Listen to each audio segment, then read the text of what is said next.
Herbert, my 1938 Austin 12 new ascot, was invited to the Cofton Park Manor care home for their open day and car display. The care home is situated just half a mile from the site of the former Austin factory at Longbridge.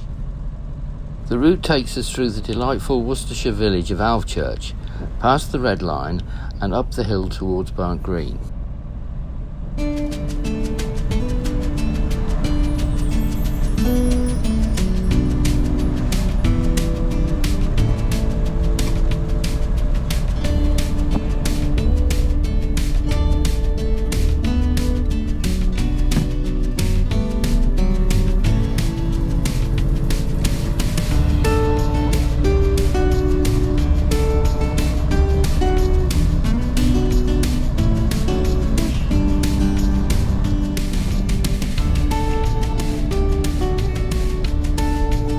Up and over the narrow humpback bridge over the Birmingham to Worcester Canal.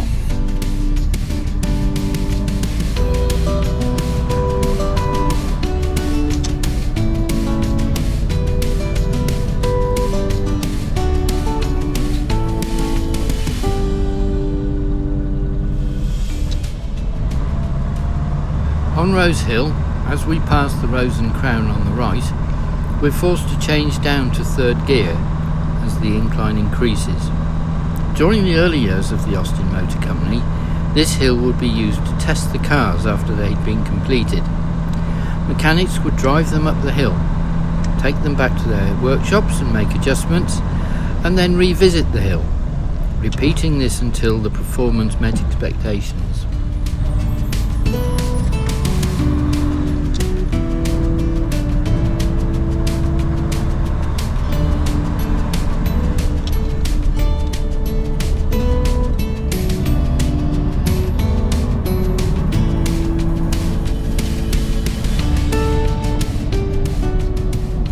Drive round the outskirts of Barnt Green, which was built as a railway village dating back to the time of the construction of the Birmingham to Gloucester Railway and its famous Lickey Incline just to the south of the station, and the junction of the line taking trains to Redditch and formerly on to Evesham.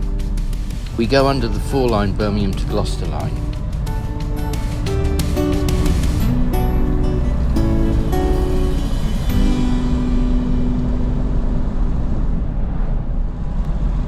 We crossed the eastern end of the Lickey Hills down to the roundabout by the Oak Tree pub, formerly known as the Chalet. There were lots of scooters who appeared to be taking their riders for a pint.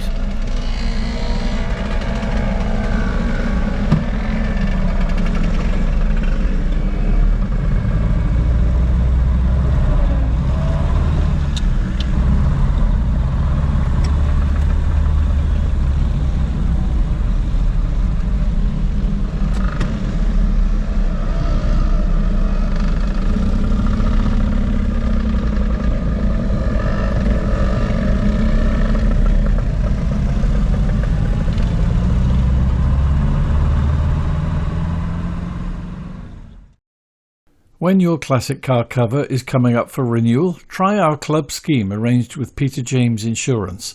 It offers great rates and a range of exclusive benefits including free salvage retention and multi-vehicle options. Just click the link in the description below to get a quote.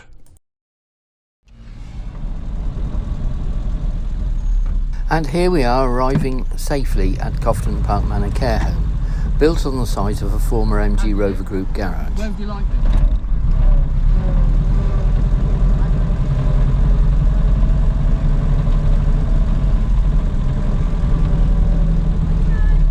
Hiya.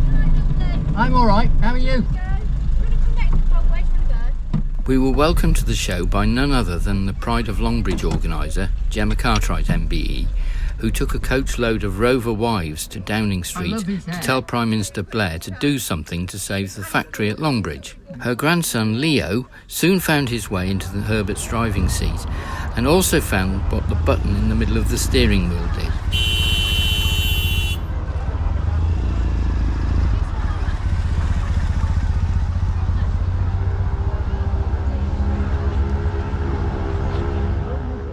Of all the cars on display, only 5 were actually built at Longbridge, but the MGBs and Morris Minor engines and gearboxes were also made there.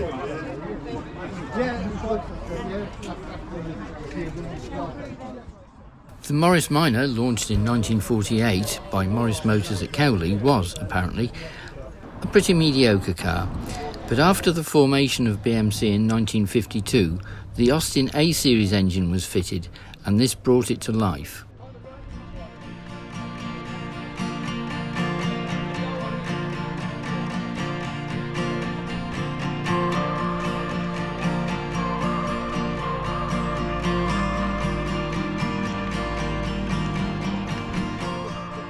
Half a dozen Triumph Stags were displayed, looking lovely in the sunshine, but considering the weather, I was amazed that one still had its wimp cover up.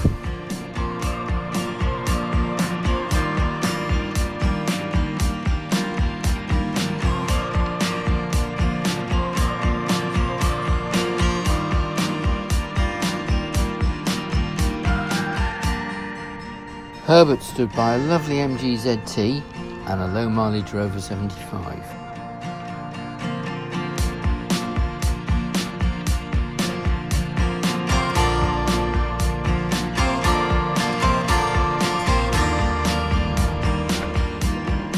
I'm afraid that I can't tell you anything about the motorcycles as, to me, they generally have too few wheels to be safe. But I hope the sidecar passenger behaved himself.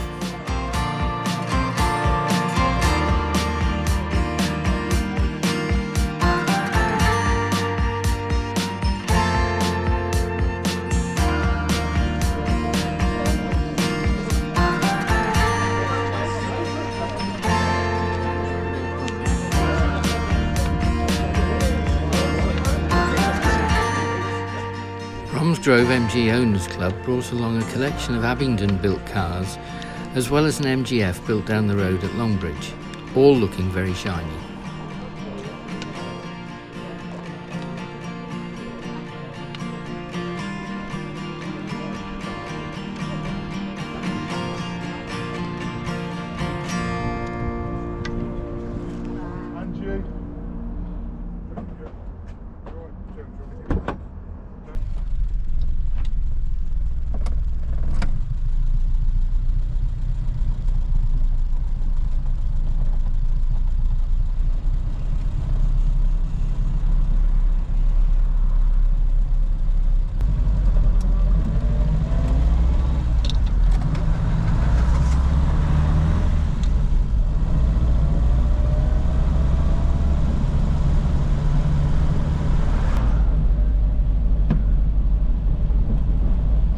Time to go, and we head out towards the Oak Tree roundabout, this time heading up Rose Hill into the Lickey Hills, with the now derelict Bilberry Tea Rooms on the left. These were built by the Quakers to keep people out of the various pubs in the area.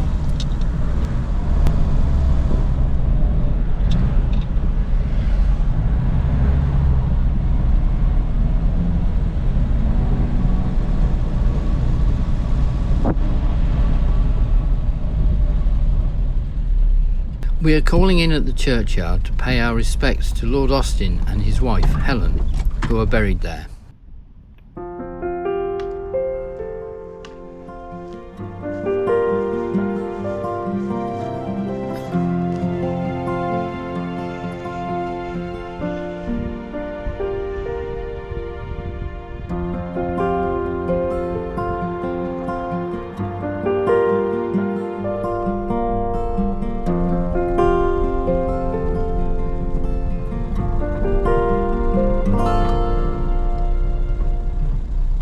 Driving around the outside of the churchyard, back onto Rose Hill, and left again, we head through the lanes to Burcott.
After a lovely day out, Herbert looked forward to a rest in his garage, and I relaxed with a nice cool beer at home.